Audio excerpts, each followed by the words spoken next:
When the smoke clears, we're still standing. If we stand our ground, You're listening to Everlasting Veteran. When the smoke clears, we're still standing.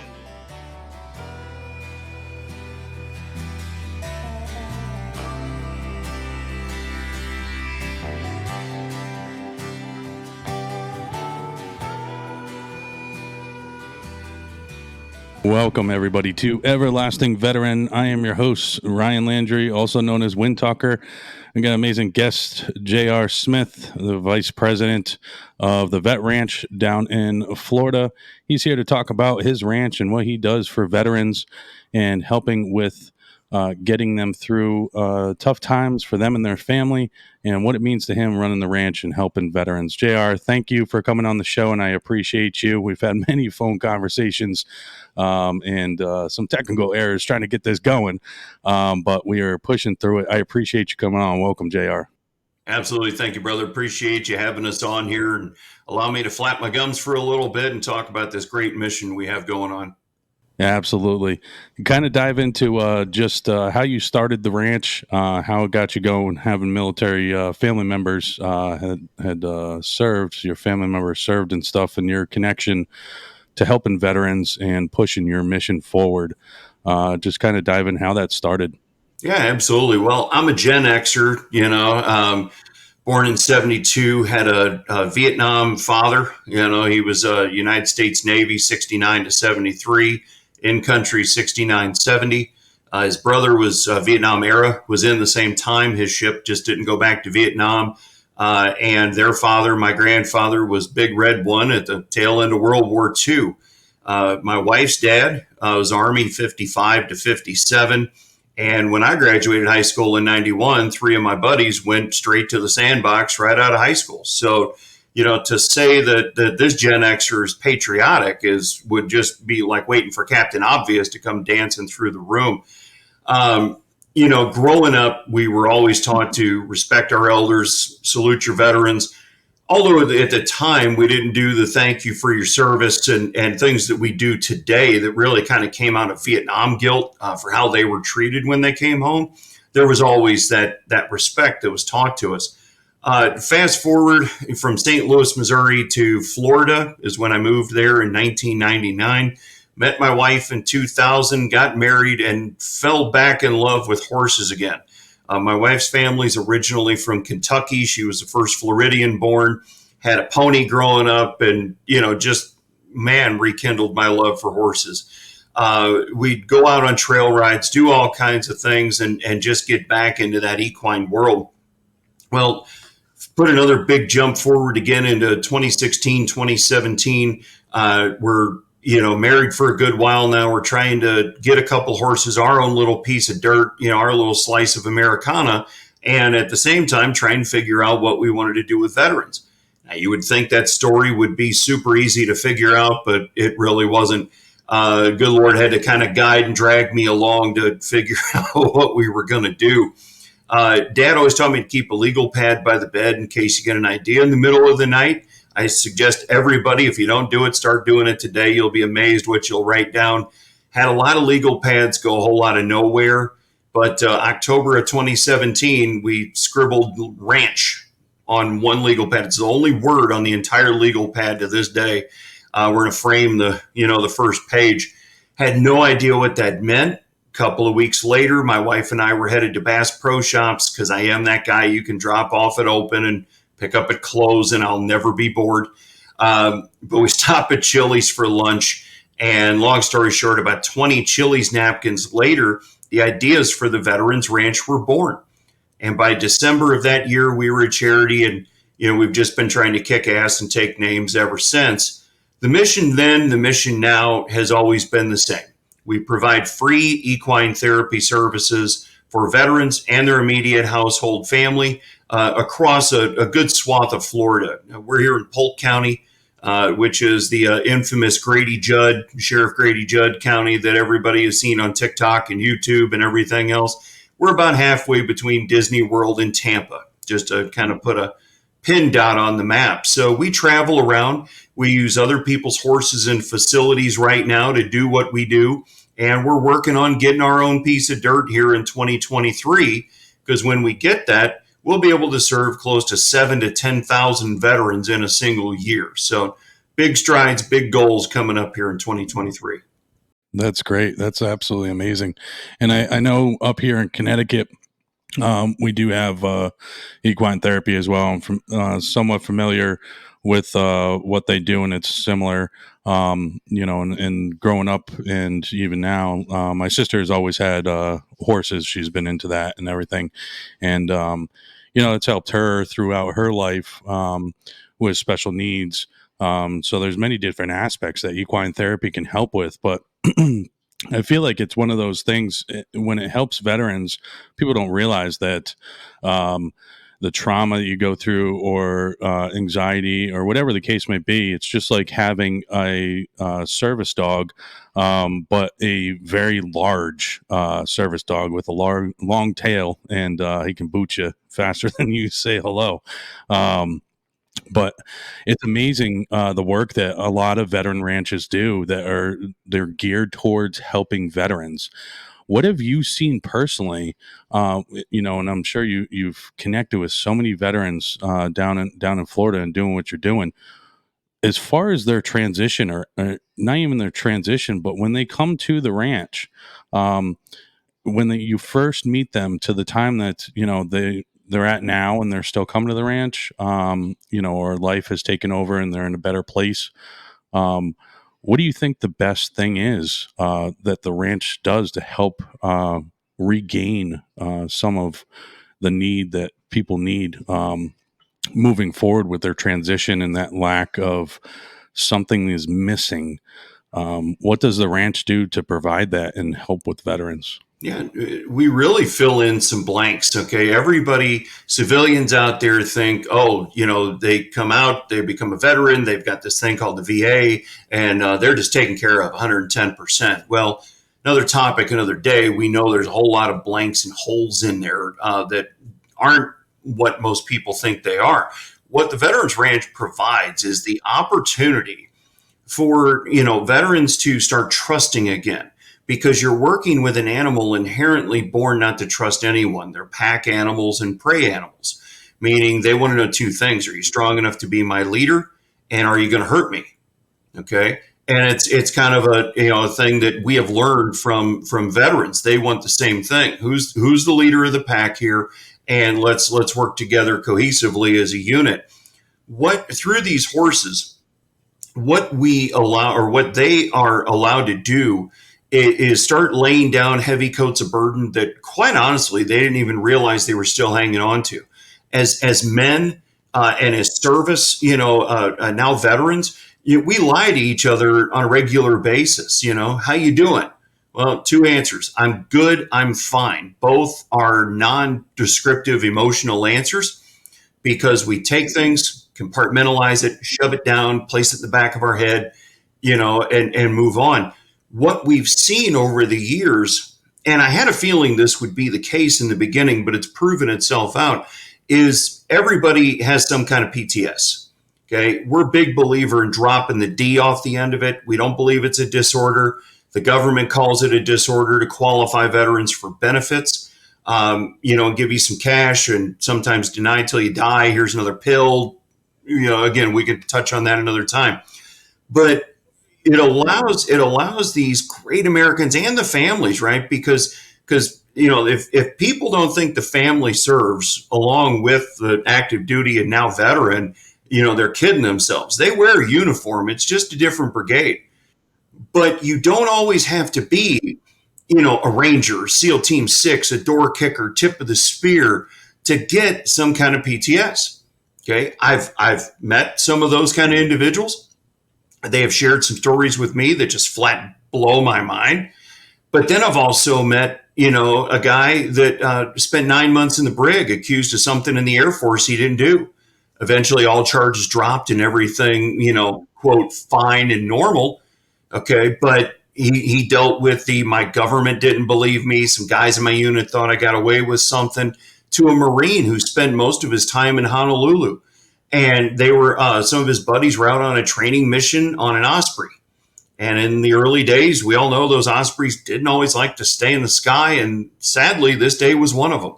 And nobody on the plane came home, And so now he's dealing with the every year, remembering his three buddies. Why wasn't I number 4? I should have been on that plane. So, we're taking step by step from simply meeting you, finding out if there's anything above our pay grade that needs to be addressed, and then simply putting a grooming brush in your hand and go get your hands on that horse, because they really can feel a gnat land on their back, and they really do know everything about you 10 feet away. They're blood pumping mirrors. They're going to reflect back to you everything you're putting out to them. So we get you to start working a rhythmic motion of grooming that horse. One, it disengages your brain a little bit. You forget about the world, leave your garbage at the door with the mission of there being less garbage to pick up when you leave. And everything we do is groundwork. We do a few trail rides throughout the year just for fun. But you have to work harder, give yourself to the process more, and learn how to work with that horse from the ground before you just slap a saddle on and say, giddy up, let's go. Right. Yeah. And do you think it's kind of in a sense, a horse weighs so much, and you kind of got to put yourself in a vulnerable state so that the horse trusts you, and that you can trust the horse, and building that bond. And if you're going through some stuff, it starts a healing process for you. What have you seen as far as when you meet veterans for the first time, and then when they, are introduced to the program you have going, to weeks, months, or years down the road, the changed person because of the program that you have in place to help them? Yeah, we've seen a little bit of everything. Some they're excited to dive right into the deep end of the pool, and because maybe they had some horse riding experience in their youth. But we let them know that it's quite honestly no different than boot camp. Doesn't matter if you could swim 10 miles in high school, you're going to learn to do it their way. You're going to learn to do it our way. But they're excited. They want to learn, and they want to get in there and deal with some stuff. And then there's the ones that they're a little more shy, a little more reserved. Some of it is the size to weight ratio, as you say, with a horse to a person. We had a young man, we were out on a trail ride. And the wife was coming. She was medically retired Air Force. We didn't know he was coming. He was active duty Air Force. Now, it wasn't an issue. We had a horse for him, but this guy was 5'5" with boots on, and we had to put him next to a Belgian. Okay, for everybody that doesn't know what a Belgian is, take a Budweiser Clydesdale, shrink it down a little bit, and there's a Belgian. Okay, what's known as withers, or their shoulders, from hoof to shoulders. I'm 6'4". I'm looking eyeball to shoulders, okay? This dude's looking at ribs. So he was already shy, already didn't want to be there. We didn't know why, but we get him on the horse after he cursed his wife out saying he wants to go home. I'll back the story up a little bit. He was doing everything to try and get out of there. And she comes over and, tells us what's going on. And I will never talk to a veteran like I've walked in them combat boots. Okay, my wife and I were cowboy boots, never wore combat boots. My dad's the veteran. My dad can share them feelings all day long. So I always bring other veterans with us. And I bring this Marine over, and because, Marines just love to make fun of everybody, and especially airmen. So we go over, and he's like, "The F's wrong with you, airman? Huh? You a wuss? You're going to go back out to Okinawa and you can't get up on a horse? What the F's wrong with you?" Now, what he was trying to do there real quick is get his mindset into a uniform to uniform mentality and get his mind off the fear of that horse. Because we all know fear stands for false expectation appearing real. Okay, so a couple minutes go by. We all start laughing. We're like, dude, seriously, what's wrong? Because 10 minutes ago, you were, quote, fine. We all know there's an acronym for fine. And he goes, "Guys, I'm from the Bronx." Well, now we're busting a gut laughing because that's all he had to say, right? He's like, "Dogs running through the neighborhood were stray. I didn't have a pet growing up. You want me to get on this beast?" Long story short, 2 hours later, he ended up going on 2 trail rides, not one. He went on 2 of them. Him and his wife were a lot closer to each other. She was in tears because she couldn't pull out of him why he didn't want to do horse stuff. And so now they were closer. Now we had fun with him. He came back on the second trail ride. He's walking like he'd been out on a 3-day lope, walking like the old cowboys and the old westerns. And we got a bag of frozen peas from the owner and chucked it to him like in the movie City Slickers. And he's like, F you guys, but thanks. He knew I would do it. So, you'll get that. You'll see the breakthroughs. Right. Yeah. And I think it's really good. And I think it's important. And you and I talked about this before, multiple occasions of transition and, not just allowing yourself to be vulnerable, but also connecting with organizations, great organizations like yours, where, you may not have served in the military, but you understand it to a certain extent, and you have that American pride to help veterans, help Americans, veterans and their families, and 100% free of charge to be able to do so. And you just got to go down to the ranch and you get out of it what you put into it.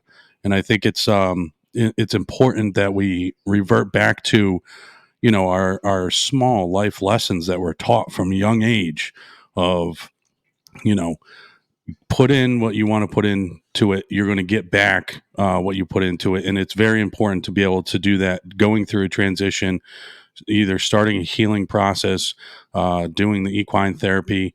And it's different than, you're just going down and sitting with a shrink that, tells you, this is what's wrong with you. Try doing this. Your hands on, there's people that they may get out of it, traditional like type of therapy sessions. But when you're hands on and you lack, what you feel is that void when you get out of the military of, the interpersonal skills of communicating and being with your brothers 24/7, you got to fill it somehow. And I feel like with equine therapy, you're not sitting down in a traditional setting of trying to get help, but you can do it through working with horses. And like you said, those horses, they're strong. They, are wild, naturally wild animals, and they can sometimes be unpredictable. You're being vulnerable, they're being vulnerable, and you build that bond and connection with this such large animal, and you build that bond. And I think it's important that veterans, try different things. If it's not working, you're repeating the same thing over and over, expecting a different result. That's the definition of insanity, right? So I think that along with doing an overhaul of transition programs in the military for veterans, I also think that, like we've talked about, you got to put your big boy and big girl pants on and take some responsibility, and put yourself out there, be a little bit vulnerable, and encourage other veterans as well to seek help or build bonds in a different way. Because if it's not working, then why are you continuing to do it? Yeah, we've all seen the T-shirts, say it's okay to not be okay. Kind of became somewhat of a catchphrase, but it's true. Everybody's in this world has a Latin phrase, so I knew we had to come up with one a couple of years ago. Ours says, "Non solum pugnare unitum stamus."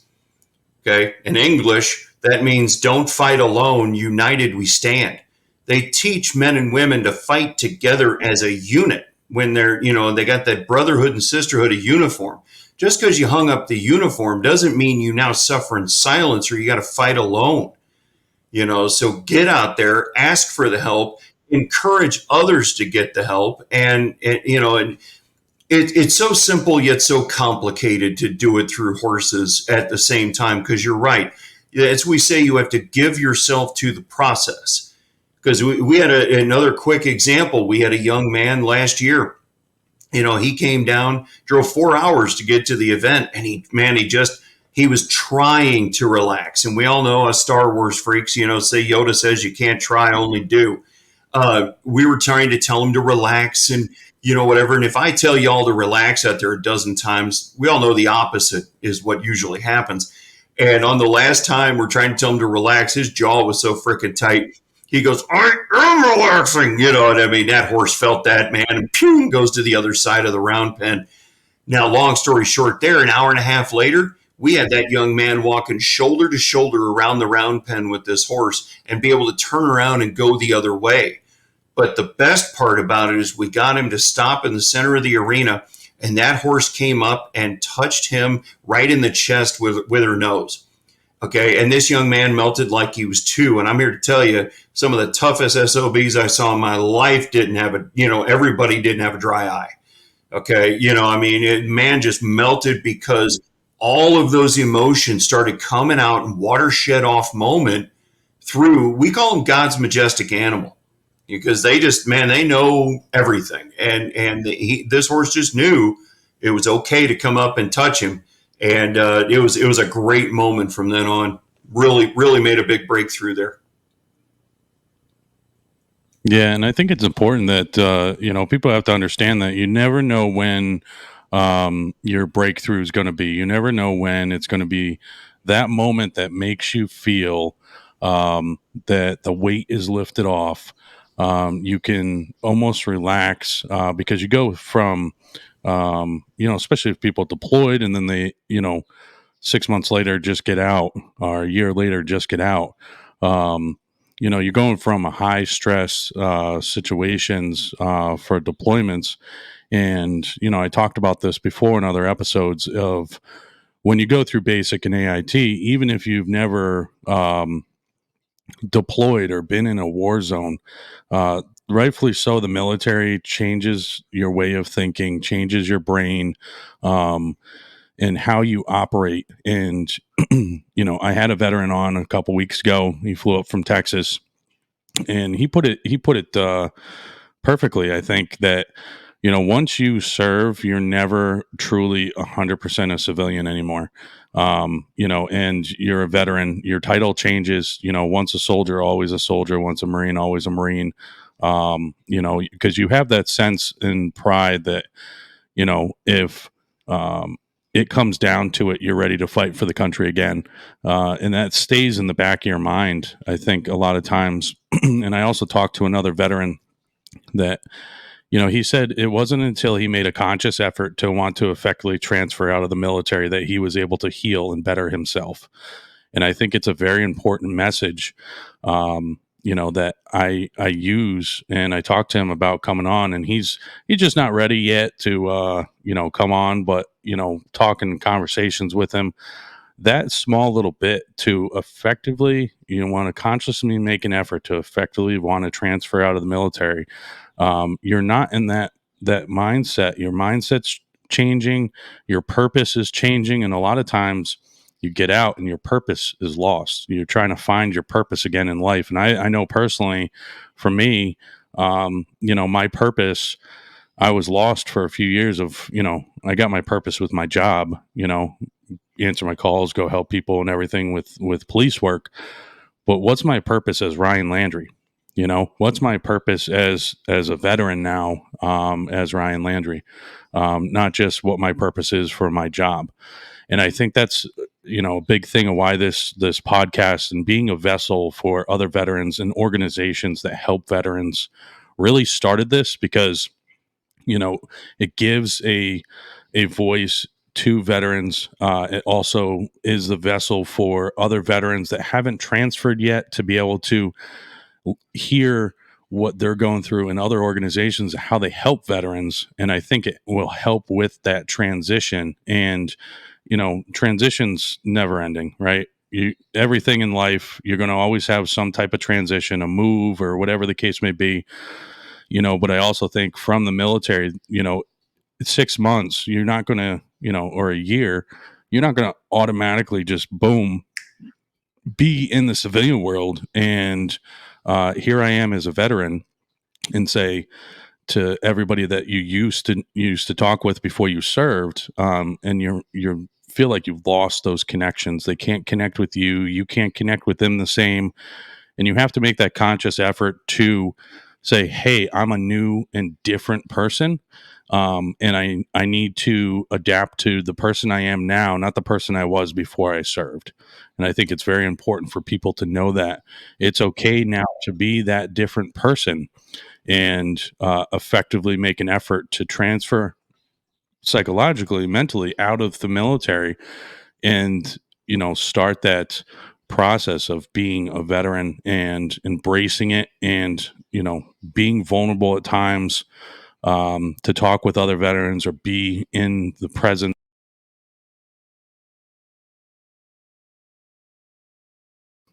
Like many other equine therapy places, is a phenomenal venture and mission in which you guys have started and trying to expand and everything. Now, tell me what, you do have any like funny stories other than the peas and the bow-legged and, guy from the Bronx? Are there any like really stories that kind of stick out to you? The veteran shows up and it just has everybody on the floor laughing, when they're trying to deal with these horses. Yeah, I mean, honestly, that's kind of how the gentleman that we ended up spending an hour and a half with. It's kind of what happened with him. He was cool. He was cutting up. He's cracking up. We got him with with the brush and he's grooming the horse, man. He's telling joke after joke. He was probably 29, 30 years old at the time. But boy, I tell you what, all of a sudden we got him in there by himself in that round pen with that horse, and it was a whole, different side of the guy. And so, so you'll see a lot of stuff change in things like that. But, for the most part, when everybody comes down, out for an event, it is almost like a class reunion, right? They didn't serve together necessarily, but it was that brotherhood and sisterhood of uniform that I just sit back and I love watching it, man. It's like people watching at the airport. You hear the jokes, you hear the camaraderie going on, the inner rivalry, jokes between branches and stuff. I mean, I hear the crayon jokes, chair force jokes, I hear them all. And, but it's kind of like I stay out of them because it's like making fun of a dysfunctional family. If you ain't in it, then all of a sudden they're all coming at you. But I have that respect. But it is cool to really watch that kind of stuff, and just see, how they do interact with each other. Because you're right on point with that, man. We do a lot of education to civilians, being that I am one, but I spend a lot of my time in the veteran world. So I learn a lot of things. They have to adapt to veterans just like the now veteran has to adapt to what we all call the real world or the normal world, when for the last 4+ years you've been told when to pee, right? They have to learn your lingo. They have to learn how you talk, why you talk that way, why you act the way you do. For the ones that just expect you to snap your fingers and be that young, dumb 18-year-old kid that stepped off to the bus on some yellow boot prints, you can't be that person again. So we try and educate a lot of folks, especially businesses. They say they're veteran-friendly business. Most of them have no clue what that truly means. That means that person you're possibly going to hire that you think is underqualified could learn your job that you're asking for in half the time most of your current employees did. They may have a degree in doing it, because that's what they taught you all to do: improvise, overcome, adapt, and do all that. So we have a lot of fun. We try and keep it light because dealing with PTS, dealing with the daily veteran suicide rate, those are not fun conversations. They're conversations that need to be had, but they're not fun conversations. So we try and keep it light, have fun, always have some good barbecue or something, at the events to eat at, and just have a good time. It's part of the healing process. Life is stressful enough. Let's have some good time playing with horses. Right. Do you guys have any events for veterans in the it's Lakeland, Florida, correct? Yeah, we're in Lakeland. We got some events coming up soon. Down in Lakeland, Florida. Yeah, we can't announce them just yet. We are close to announcing some new events coming out. So you keep an eye on our website, theveteransranch.org, and you'll see those coming out soon. Excellent. Yeah, I know there's a lot of veterans down the area, and I networked with some of them and talk to them via phone and everything. And I think it's great what you guys are doing, and I appreciate you coming on. And we'll definitely have some more conversations. But I definitely wanted everybody, especially the people that live down in the area, to be able to see the face behind the Veterans Ranch and get to know you a little bit as well, JR. And I appreciate you coming on. And I think everything that you guys are doing is phenomenal for the veteran community. And you guys are rocking it for veterans and their families. Well, thank you, brother. We really appreciate being on here. We hope everybody sees us, appreciates it. Reach out to us. If you email, I'm generally the one responding. If you call, I'm the one answering the phone. I'm not the one sitting here with my boots up on the desk. We're out here getting it done on the daily. So reach out to us. Love to talk to y'all and have you come out to the next event. Awesome. Now, I was in the Army, but I know Marines love their crayons. Do you guys provide those if they need to color any pictures or anything, or just need a snack? We always have a small stash ready to go. We always have extra crayons, extra chairs. I don't even know what the jokes are for Army and Air Force, or for Army and Navy, but or Coast Guard for that matter. But we always try and have supplies ready on hand. Yeah, awesome. Well, I appreciate you and everything that you're doing and being the American that you are. This is Everlasting Veteran. This is J.R. Smith with Veterans Ranch on Everlasting Veteran. Thank you, everybody, for tuning in. Thank you, JR. You bet. When the smoke clears, we're still standing. Yes, we stand our ground. You're listening to Everlasting Veteran. When the smoke clears.